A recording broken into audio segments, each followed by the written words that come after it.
Okay ဒီနေ့ story လေးတစ်ပုဒ်အတူတူသွားကြည့်ကြရအောင် Oxford University ကလာတဲ့ story လေးတွေဖြစ်ပါတယ် Story number 23 Mr. Williams went to India for a few months and he grew a mustache and a beard there Mr. Williams ကတဲ့ want သွားခဲ့တယ်တဲ့ to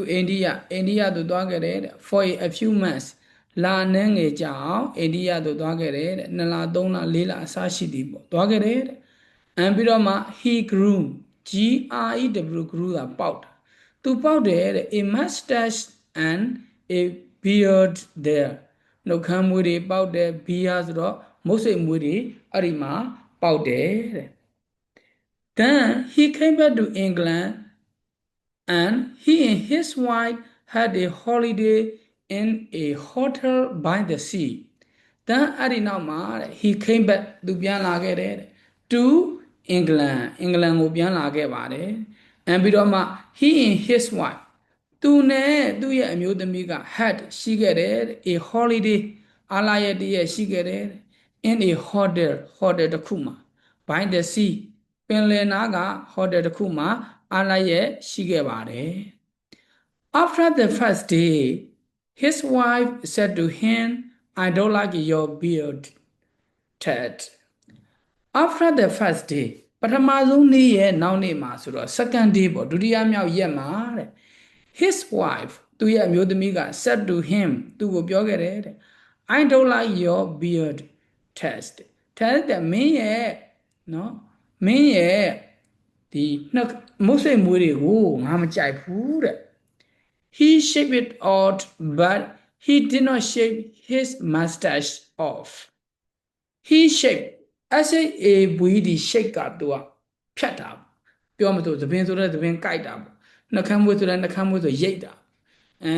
မုတ်စိတ်မွေးဆိုမုတ်စိတ်မွေးဆိုတဲ့ရိတ်တာအဲ့အစားရှိသည်ပေါ့သူက catch နဲ့သုံးလို့မရဘူးပေါ့ဒီနေရာမှာဟုတ်ပြီ He shaved it out it ကအဲ့ဒီမုတ်စိတ်မွေးပေါ့ beard အဲ့တော့သူအဲ့ဒီမုတ်စိတ်မွေးကို it out ဖြတ်ခဲ့တယ်မုတ်စိတ်မွေးရိတ်လိုက်တယ်ပေါ့အဲ့ဒီမုတ်စိတ်မွေးရိတ်တော့သူကမျက်နှာတော့နည်းနည်းရှင်းသွားမှာပေါ့ but ဒါပေမဲ့ he did not shave သူကအဲ့ဒီမရိတ်ခဲ့ဘူးတဲ့ဘာလို့ his mustache off ဘာလို့သူ့ရဲ့နှခမ်းမွေးကိုတော့သူမရိတ်ခဲ့ပါဘူးတဲ့မုတ်စိတ်မွေးတော့ရိတ်တယ်နှခမ်းမွေးကိုတော့မရိတ်ခဲ့ဘူး then the next morning he said to himself now I don't like my mustache he shaved that out true then အဲ့ဒီနောက်မှာ the next day ဆိုတော့ဒါကျတော့တတိယမြောက်ဖြစ်သွားတာပေါ့ the next day next morning ပေါ့တတိယမြောက်မနက်ခင်းမှာတဲ့ he said to himself သူကသူ့ကိုယ်သူပြောတယ်တဲ့ I don't like my mustache ငါရဲ့နှခမ်းမွေးကိုတော့ငါမကြိုက်တော့ဘူးတဲ့ယခုတဲ့ I shake that off too ငါအဲ့ဒီနှခမ်းမွေးကိုလည်းပဲရိတ်မယ်အဲ့လိုပြောလိုက်တယ် Then he and his wife went down to breakfast and all of the people at the other tables looked at them and began whispering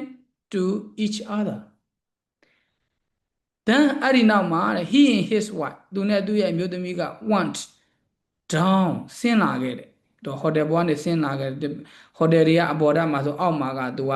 dining hall အဲ့တော့အပေါ်ကနေဆင်းလာခဲ့တယ် to breakfast စားဖို့ရဆင်းလာပါတယ်ပြီးတော့မှ all of the people တဲ့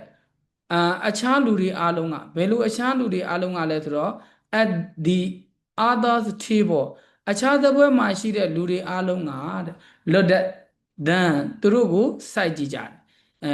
ရိုးမြင်တာဆိုရင်တော့ see ပေါ့တခြားစိုက်ကြည့်တယ်ဆိုရင်တော့ look ပေါ့ look at them သူတို့နှစ်ယောက်ကိုစိုက်ကြည့်တယ်ပြီးတော့မှ began နဲ့စတင်ခဲ့တယ် whispering ဆိုတီတိုပြောရပါပြောရမှာဆိုမကြားနှုံးသားလေးတွေပြောရပါတယောက်နဲ့တယောက်တခြားလူမကြားအောင်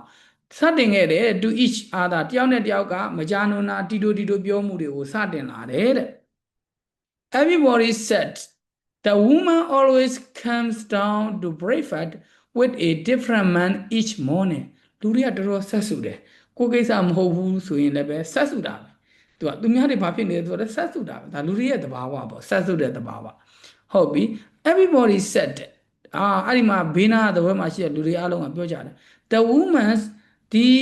အမျိုးသမီးက always come down အမြဲတမ်းဆင်းလာတယ်တဲ့ always come down အမြဲတမ်းဆင်းလာတယ် to breakfast စားဖို့အမြဲတမ်းဆင်းလာတယ်အပေါ်ကနေပေါ့နော် with a different မတူကွဲပြားတဲ့ယောက်ျားတွေနဲ့အမျိုးသားတွေနဲ့ဆင်းလာတယ်တဲ့ each morning နံနက်တိုင်းမတူကွဲပြားတဲ့လူတွေနဲ့နံနက်တိုင်းbreakfast စားဖို့ဆင်းလာတယ်တကယ်တော့လူတွေကမျက်စိလဲနေတာပေါ့သူကတော့ဒီအမျိုးသားတယောက်တည်းပဲပထမရက်မှာကနှုတ်ခမ်းမွေးတွေမုတ်စိတ်မွေးတွေနဲ့သူ breakfast စားတယ်လူတွေကနှုတ်ခမ်းမွေးတွေမစိတ်မွေးတွေရှိတယ်လို့သူထင်တယ် second day မှာကျတော့သူမိန်းမကသူ့ရဲ့အမျိုးသမီးကမကြိုက်ဘူးလို့ပြောလိုက်တဲ့အတွက်ကြောင့်မလို့သူကbeard မုတ်စိတ်မွေးတွေရိတ်လိုက်တယ်အဲကြောင့်နှုတ်ခမ်းမွေးပဲကြမ်းမြန်ရောနောက်တော့တတိယမြောက်နေကျတော့သူကိုယ်နိုင်ကွာငါလည်းဒီနှုတ်ခမ်းမွေးတွေမကြိုက်ပါဘူးလေဆိုတော့မှအဲ့နှုတ်ခမ်းမွေးတွေရိတ်လိုက်တော့မိတ်ဆွေမွေးနှုတ်ခမ်းမွေးမရှိပြန်ရောအဲ့တော့လူတွေကမျက်စိလဲကုန်တာပေါ့နော်အဲ့ဒီလိုဒါကြောင့်မို့လူတွေဆိုတဲ့သဘာဝကဆက်စုတတ်တယ်ဆိုတဲ့သဘာဝကိုလည်းပဲထင်ရှားအောင်ရေးထားတယ်လူတွေနဲ့တယောက်နဲ့တယောက်အကြိုက်မတူတာကိုလည်းပဲ